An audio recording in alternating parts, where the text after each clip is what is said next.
রাজ্য সড়ক নিরাপত্তা পরিষদের ১৬তম বৈঠক আজ অনুষ্ঠিত হয়। মহাকরণে আয়োজিত বৈঠকে পৌরোহিত্য করেন পরিবহন মন্ত্রী সুশান্ত চৌধুরী।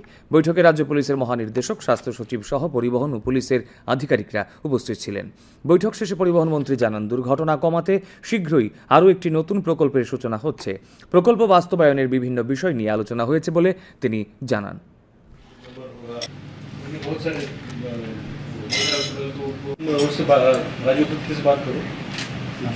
এটা নতুন একটা স্কিম আমাদের এসেছে যে কোনো অ্যাক্সিডেন্ট হলে গোল্ডেন আওয়ারের মধ্যে, অর্থাৎ 1 ঘন্টার মধ্যে ওই ইনজিউর্ড পার্সনকে নিয়ারেস্ট হসপিটালে নিয়ে যাওয়া এবং তার জীবন বাঁচানো, এবং তার জন্য প্রায় ১.৫ লক্ষ টাকার একটা অনুদান কেন্দ্রীয় সরকার সেটা বহন করবে।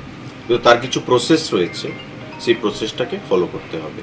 এখানে প্রত্যেক অফিসিয়ালদেরকে নিয়ে আগামী দিনে আমরা জেলায় জেলায় করব, স্টেক হোল্ডারদেরকে নিয়ে, এবং এটা সেন্ট্রালি আমরা ঘোষণা করব, স্কিমটাকে লঞ্চ করব মাননীয় মুখ্যমন্ত্রীর দ্বারা। স্কিমটা ঘোষণা হবে, আমরা চাই তার সঠিক বাস্তবায়ন হোক, বাস্তবায়নে যেন কোনো ধরনের গাফিলতি না থাকে। তাই আগে থেকে আমরা সকলের সঙ্গে আলোচনা করে, মিটিং করে আমরা সেই সিদ্ধান্ত নেব। সে বিষয়ে আজকে আমাদের আলোচনা হয়েছে।